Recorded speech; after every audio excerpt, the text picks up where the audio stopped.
Derecho civil. Resumen de la Ley de Arrendamientos Urbanos. Real Decreto Ley 7/2019, de 1 de marzo, de medidas urgentes en materia de vivienda y alquiler. Modificación de la Ley 29/1994, de 24 de noviembre, de arrendamientos urbanos. Artículo 4.2. 2. Respetando lo establecido en el apartado anterior, los arrendamientos de vivienda se regirán por los pactos, cláusulas y condiciones determinados por la voluntad de las partes, en el marco de lo establecido en el título 2 de la presente ley y, supletoriamente, por lo dispuesto en el Código Civil. Se exceptúan de lo así dispuesto los arrendamientos de viviendas cuya superficie sea superior a 300 metros cuadrados o en los que la renta inicial en cómputo anual exceda de 5,5 veces el salario mínimo interprofesional en cómputo anual y el arrendamiento corresponda a la totalidad de la vivienda. Estos arrendamientos se regirán por la voluntad de las partes, en su defecto, por lo dispuesto en el título 2 de la presente ley y, supletoriamente, por las disposiciones del Código Civil. Artículo 5 letra E. Quedan excluidos del ámbito de aplicación de esta ley, la cesión temporal de uso de la totalidad de una vivienda amueblada y equipada en condiciones de uso inmediato, comercializada o promocionada en canales de oferta turística o por cualquier otro modo de comercialización o promoción, y realizada con finalidad lucrativa, cuando esté sometida a un régimen específico, derivado de su normativa sectorial turística. Artículo 7. El arrendamiento de vivienda no perderá esta condición aunque el arrendatario no tenga en la finca arrendada su vivienda permanente, siempre que en ella habiten su cónyuge no separado legalmente o de hecho, o sus hijos dependientes. Artículo 9. 1.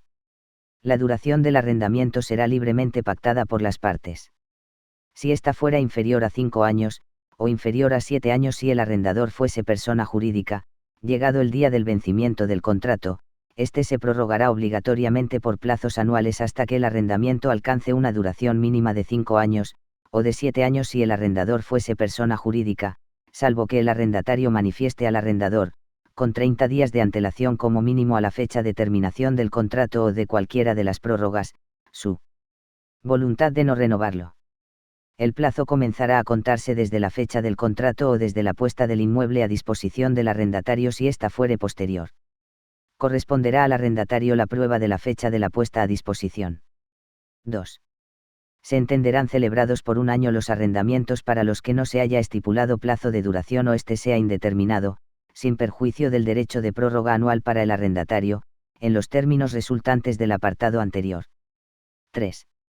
Una vez transcurrido el primer año de duración del contrato y siempre que el arrendador sea persona física, no procederá la prórroga obligatoria del contrato cuando, al tiempo de su celebración, se hubiese hecho constar en el mismo, de forma expresa, la necesidad para el arrendador de ocupar la vivienda arrendada antes del transcurso de 5 años para destinarla a vivienda permanente para sí o sus familiares en primer grado de consanguinidad o por adopción o para su cónyuge en los supuestos de sentencia firme de separación, divorcio o nulidad matrimonial. Para ejercer esta potestad de recuperar la vivienda, el arrendador deberá comunicar al arrendatario que tiene necesidad de la vivienda arrendada, especificando la causa o causas entre las previstas en el párrafo anterior, al menos con 2 meses de antelación a la fecha en la que la vivienda se vaya a necesitar y el arrendatario estará obligado a entregar la finca arrendada en dicho plazo si las partes no llegan a un acuerdo distinto.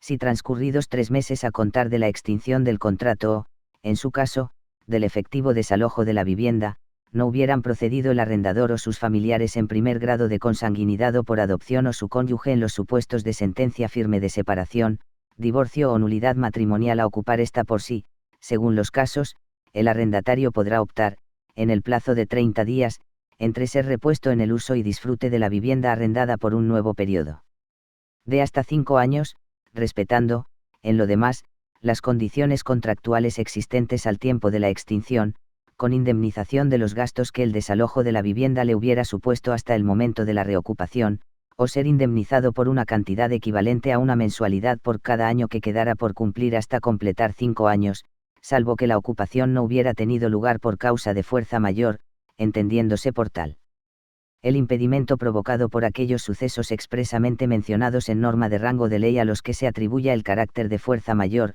u otros que no hubieran podido preverse, o que, previstos, fueran inevitables. Artículo 10. 1. Si llegada la fecha de vencimiento del contrato, o de cualquiera de sus prórrogas, una vez transcurridos como mínimo 5 años de duración de aquel, o 7 años si el arrendador fuese persona jurídica, ninguna de las partes hubiese notificado a la otra, al menos con 4 meses de antelación a aquella fecha en el caso del arrendador y al menos con 2 meses de antelación en el caso del arrendatario, su voluntad de no renovarlo, el contrato se prorrogará obligatoriamente por plazos anuales. Hasta un máximo de 3 años más, salvo que el arrendatario manifieste al arrendador con un mes de antelación a la fecha de terminación de cualquiera de las anualidades, su voluntad de no renovar el contrato. 2. Al contrato prorrogado, le seguirá siendo de aplicación el régimen legal y convencional al que estuviera sometido. Artículo 13. 1. Si durante los 5 primeros años de duración del contrato, o 7 años si el arrendador fuese persona jurídica, el derecho del arrendador quedara resuelto por el ejercicio de un retracto convencional, la apertura de una sustitución fideicomisaria, la enajenación forzosa derivada de una ejecución hipotecaria o de sentencia judicial o el ejercicio de un derecho de opción de compra, el arrendatario tendrá derecho, en todo caso, a continuar en el arrendamiento hasta que se cumplan 5 años o 7 años respectivamente, sin perjuicio de la facultad de no renovación prevista en el artículo 9.1. En contratos de duración pactada superior a 5 años, o 7 años si el arrendador fuese persona jurídica, si, transcurridos los 5 primeros años del mismo, o los primeros 7 años si el arrendador fuese persona jurídica, el derecho del arrendador quedará resuelto por cualquiera de las circunstancias mencionadas en el párrafo anterior, quedará extinguido el arrendamiento.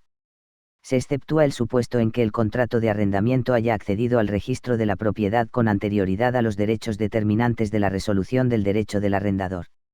En este caso, continuará el arrendamiento por la duración pactada. 2. Los arrendamientos otorgados por usufructuario, superficiario y cuantos tengan un análogo derecho de goce sobre el inmueble, se extinguirán al término del derecho del arrendador, además de por las demás causas de extinción que resulten de lo dispuesto en la presente ley. 3. Durarán 5 años los arrendamientos de vivienda ajena que el arrendatario haya concertado de buena fe con la persona que aparezca como propietario de la finca en el registro de la propiedad, o que parezca serlo en virtud de un estado de cosas cuya creación sea imputable al verdadero propietario, sin perjuicio de la facultad de no renovación a que se refiere el artículo 9.1, salvo que el referido propietario sea persona jurídica, en cuyo caso durarán 7 años. Artículo 14. El adquirente de una vivienda arrendada quedará subrogado en los derechos y obligaciones del arrendador durante los 5 primeros años de vigencia del contrato, o 7 años si el arrendador anterior fuese persona jurídica, aun cuando concurran en él los requisitos del artículo 34 de la ley hipotecaria. Si la duración pactada fuera superior a 5 años, o superior a 7 años si el arrendador anterior fuese persona jurídica, el adquirente quedará subrogado por la totalidad de la duración pactada, salvo que concurran en él los requisitos del artículo 34 de la ley hipotecaria. En este caso, el adquirente solo deberá soportar el arrendamiento durante el tiempo que reste para el transcurso del plazo de 5 años, o 7 años en caso de persona jurídica, debiendo el enajenante indemnizar al arrendatario con una cantidad equivalente a una mensualidad de la renta en vigor por cada año del contrato que, excediendo del plazo citado de 5 años, o 7 años si el arrendador anterior fuese persona jurídica, reste por cumplir. Cuando las partes hayan estipulado que la enajenación de la vivienda extinguirá el arrendamiento, el adquirente solo deberá soportar el arrendamiento durante el tiempo que reste para el transcurso del plazo de 5 años, o 7 años si el arrendador anterior fuese persona jurídica. Artículo 16.4. En arrendamientos cuya duración inicial sea superior a 5 años, o 7 años si el arrendador fuese persona jurídica, las partes podrán pactar que no haya derecho de subrogación en caso de fallecimiento del arrendatario, cuando éste tenga lugar transcurridos los 5 primeros años de duración del arrendamiento, o los 7 primeros años si el arrendador fuese persona jurídica, o que el arrendamiento se extinga a los 5 años cuando el fallecimiento se hubiera producido con anterioridad, o a los 7 años si el arrendador fuese persona jurídica. En todo caso, no podrá pactarse esta renuncia al derecho de subrogación en caso de que las personas que puedan ejercitar tal derecho en virtud de lo dispuesto en el apartado 1 de este artículo se encuentren en situación de especial vulnerabilidad y afecte a menores de edad, personas con discapacidad o personas mayores de 65 años. Artículo 18.1. 1.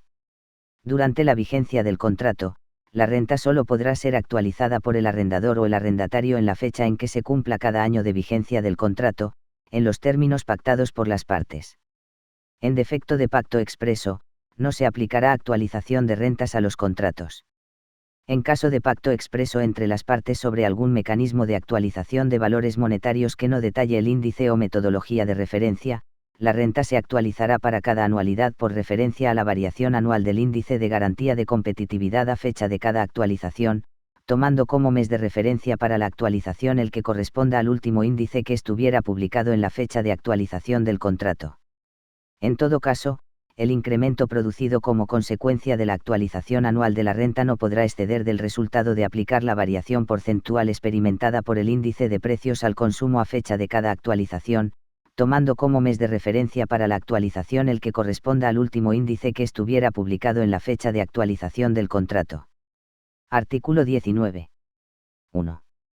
La realización por el arrendador de obras de mejora, transcurridos 5 años de duración del contrato, o 7 años si el arrendador fuese persona jurídica, le dará derecho, salvo pacto en contrario, a elevar la renta anual en la cuantía que resulte de aplicar al capital invertido en la mejora, el tipo de interés legal del dinero en el momento de la terminación de las obras incrementado en 3 puntos, sin que pueda exceder el aumento del 20% de la renta vigente en aquel momento.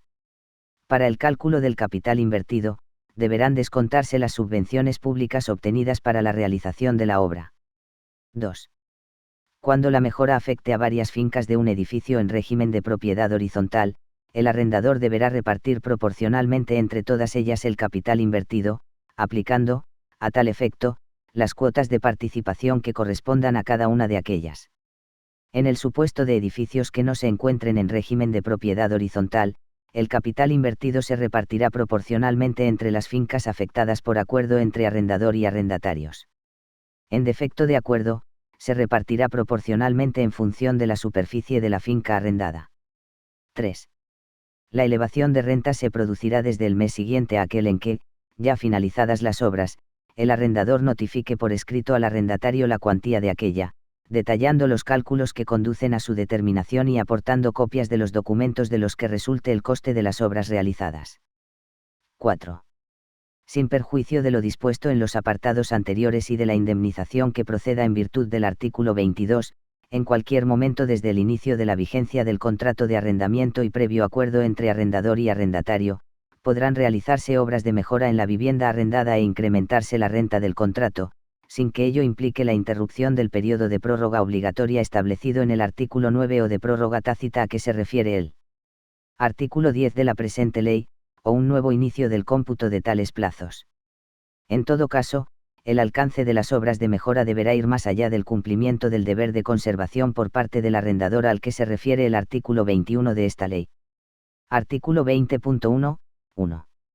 Las partes podrán pactar que los gastos generales para el adecuado sostenimiento del inmueble, sus servicios, tributos, cargas y responsabilidades que no sean susceptibles de individualización y que correspondan a la vivienda arrendada o a sus accesorios, sean a cargo del arrendatario. En edificios en régimen de propiedad horizontal tales gastos serán los que correspondan a la finca arrendada en función de su cuota de participación. En edificios que no se encuentren en régimen de propiedad horizontal, tales gastos serán los que se hayan asignado a la finca arrendada en función de su superficie. Para su validez, este pacto deberá constar por escrito y determinar el importe anual de dichos gastos a la fecha del contrato. El pacto que se refiera a tributos no afectará a la administración. Los gastos de gestión inmobiliaria y de formalización del contrato serán a cargo del arrendador, cuando éste sea persona jurídica. Artículo 20.2. 2. Durante los 5 primeros años de vigencia del contrato, o durante los 7 primeros años si el arrendador fuese persona jurídica, la suma que el arrendatario haya de abonar por el concepto a que se refiere el apartado anterior, con excepción de los tributos, solo podrá incrementarse, por acuerdo de las partes, anualmente, y nunca en un porcentaje superior al doble de aquel en que pueda incrementarse la renta conforme a lo dispuesto en el apartado 1 del artículo 18. Artículo 25.7. 7. No habrá lugar a los derechos de tanteo o retracto cuando la vivienda arrendada se venda conjuntamente con las restantes viviendas o locales propiedad del arrendador que formen parte de un mismo inmueble, ni tampoco cuando se vendan de forma conjunta por distintos propietarios a un mismo comprador la totalidad de los pisos y locales del inmueble. En tales casos, la legislación sobre vivienda podrá establecer el derecho de tanteo y retracto, respecto a la totalidad del inmueble, en favor del órgano que designe la administración competente en materia de vivienda, resultando de aplicación lo dispuesto en los apartados anteriores a los efectos de la notificación y del ejercicio de tales derechos. Si en el inmueble solo existiera una vivienda, el arrendatario tendrá los derechos de tanteo y retracto previstos en este artículo. Artículo 36. 1. A la celebración del contrato será obligatoria la exigencia y prestación de fianza en metálico en cantidad equivalente a una mensualidad de renta en el arrendamiento de viviendas y de 2 en el arrendamiento para uso distinto del de vivienda. 2. Durante los 5 primeros años de duración del contrato, o durante los 7 primeros años si el arrendador fuese persona jurídica, la fianza no estará sujeta a actualización. Pero cada vez que el arrendamiento se prorrogue, el arrendador podrá exigir que la fianza sea incrementada, o el arrendatario que disminuya, hasta hacerse igual a 1 o 2 mensualidades de la renta vigente, según proceda, al tiempo de la prórroga. 3. La actualización de la fianza durante el periodo de tiempo en que el plazo pactado para el arrendamiento exceda de 5 años, o de 7 años si el arrendador fuese persona jurídica, se regirá por lo estipulado al efecto por las partes. A falta de pacto específico, lo acordado sobre actualización de la renta se presumirá querido también para la actualización de la fianza. 4. El saldo de la fianza en metálico que deba ser restituido al arrendatario al final del arriendo, devengará el interés legal, transcurrido un mes desde la entrega de las llaves por el mismo sin que se hubiere hecho efectiva dicha restitución. 5. Las partes podrán pactar cualquier tipo de garantía del cumplimiento por el arrendatario de sus obligaciones arrendaticias adicional a la fianza en metálico. En el caso del arrendamiento de vivienda, en contratos de hasta 5 años de duración, o de hasta 7 años si el arrendador fuese persona jurídica, el valor de esta garantía adicional no podrá exceder de 2 mensualidades de renta. 6. Quedan exceptuadas de la obligación de prestar fianza la Administración General del Estado, las administraciones de las comunidades autónomas y las entidades que integran la administración local, los organismos autónomos, las entidades públicas empresariales y demás entes públicos vinculados o dependientes de ellas, y las mutuas colaboradoras con la Seguridad Social en su función pública de colaboración en la gestión de la seguridad social, así como sus centros mancomunados, cuando la renta haya de ser satisfecha con cargo a sus respectivos presupuestos. Disposición adicional tercera. 1. Las comunidades autónomas podrán establecer la obligación de que los arrendadores de finca urbana sujetos a la presente ley depositen el importe de la fianza regulada en el artículo 36.1 de esta ley, sin devengo de interés, a disposición de la Administración autonómica o del ente público que se designe hasta la extinción del correspondiente contrato. Si transcurrido un mes desde la finalización del contrato, la Administración autonómica o el ente público competente no procediere a la devolución de la cantidad depositada, esta devengará el interés legal correspondiente. 2. Con objeto de favorecer la transparencia y facilitar el intercambio de información para el ejercicio de las políticas públicas, la normativa que regule el depósito de fianza a que se refiere el apartado anterior determinará los datos que deberán aportarse por parte del arrendador, entre los que figurará, como mínimo, a. Los datos identificativos de las partes arrendadora y arrendataria, incluyendo domicilios a efectos de notificaciones. b. Los datos identificativos de la finca, incluyendo la dirección postal, año de construcción y, en su caso, año y tipo de reforma, superficie construida de uso privativo por usos, referencia catastral y calificación energética. c. Las características del contrato de arrendamiento, incluyendo la renta anual, el plazo temporal establecido, el sistema de actualización, el importe de la fianza y, en su caso, garantías adicionales, el tipo de acuerdo para el pago de los suministros básicos, y si se arrienda amueblada. Artículo 9.1 letra F. F.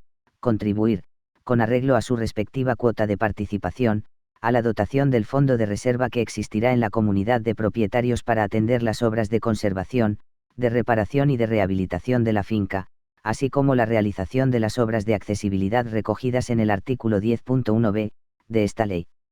El fondo de reserva, cuya titularidad corresponde a todos los efectos a la comunidad, estará dotado con una cantidad que en ningún caso podrá ser inferior al 10% de su último presupuesto ordinario.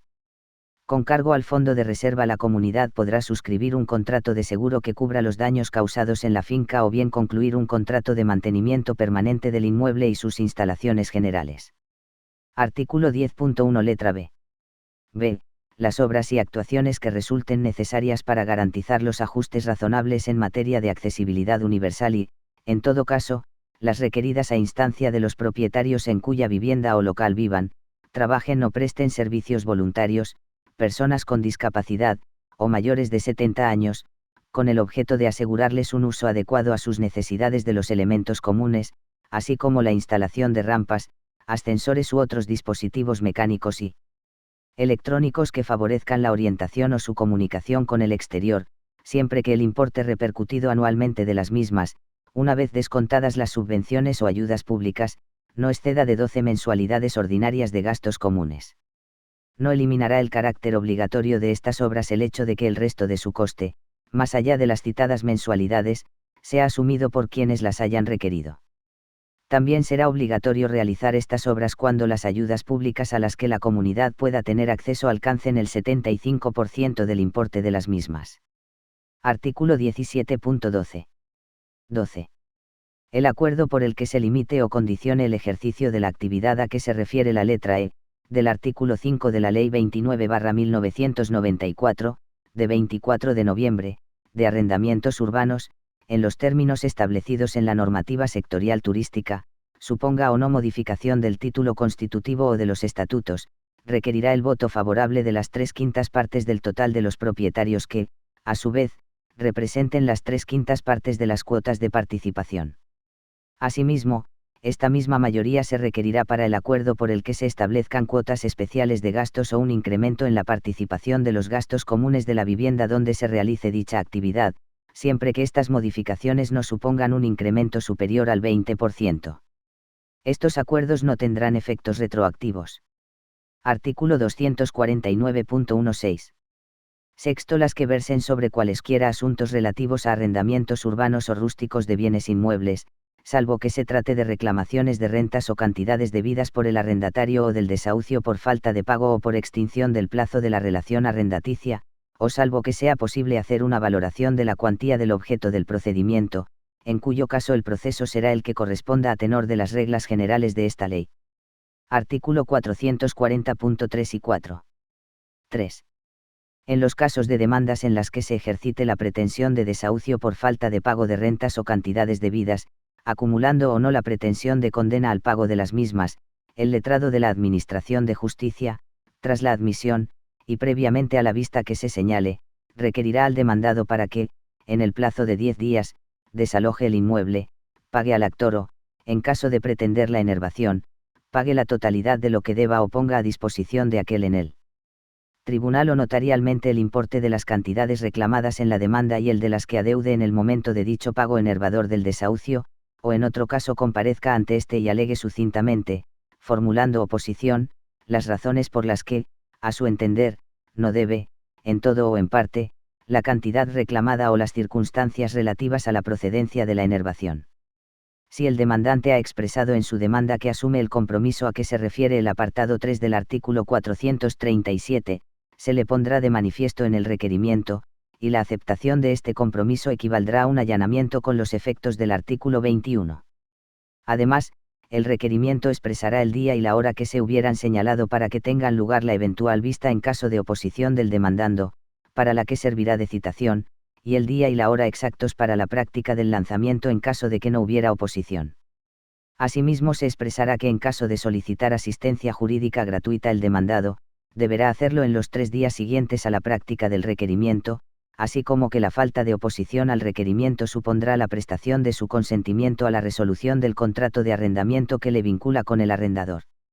El requerimiento se practicará en la forma prevista en el artículo 161 de esta ley, teniendo en cuenta las previsiones contenidas en apartado 3 del artículo 155 y en el último párrafo del artículo 164, apercibiendo al demandado de que, de no realizar ninguna de las actuaciones citadas, se procederá a su inmediato lanzamiento, sin necesidad de notificación posterior, así como de los demás extremos comprendidos en el apartado siguiente de este mismo artículo.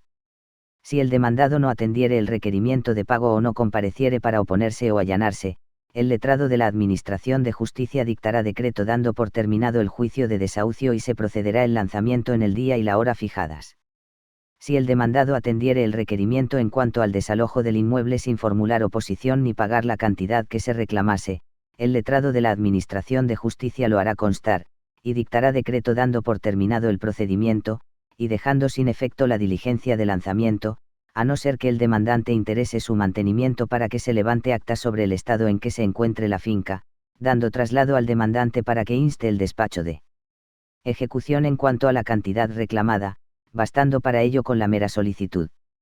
En los dos supuestos anteriores, el decreto dando por terminado el juicio de desahucio, impondrá las costas al demandado e incluirá las rentas debidas que se devenguen con posterioridad a la presentación de la demanda hasta la entrega de la posesión efectiva de la finca, tomándose como base de la liquidación de las rentas futuras, el importe de la última mensualidad reclamada al presentar la demanda. Si el demandado formulara oposición, se celebrará la vista en la fecha señalada. 4. En todos los casos de desahucio, también se apercibirá al demandado en el requerimiento que se le realice que, de no comparecer a la vista, se declarará el desahucio sin más trámites y que queda citado para recibir la notificación de la sentencia que se dicte el sexto día siguiente al señalado para la vista. Igualmente, en la resolución que se dicte teniendo por opuesto al demandado se fijará día y hora exactas para que tenga lugar, en su caso, el lanzamiento, que deberá verificarse antes de 30 días desde la fecha señalada para la vista, advirtiendo al demandado que, si la sentencia fuese condenatoria y no se recurriera, se procederá al lanzamiento en el día y la hora fijadas, sin necesidad de notificación posterior. Artículo 441.5. 5. En los casos del número primero del artículo 250.1, se informará al demandando de la posibilidad de que acuda a los servicios sociales, y en su caso, de la posibilidad de autorizar la cesión de sus datos a estos, a efectos de que puedan apreciar la posible situación de vulnerabilidad. A los mismos efectos, se comunicará, de oficio por el juzgado, la existencia del procedimiento a los servicios sociales. En caso de que los servicios sociales confirmasen que el hogar afectado se encuentra en situación de vulnerabilidad social o económica, se notificará al órgano judicial inmediatamente.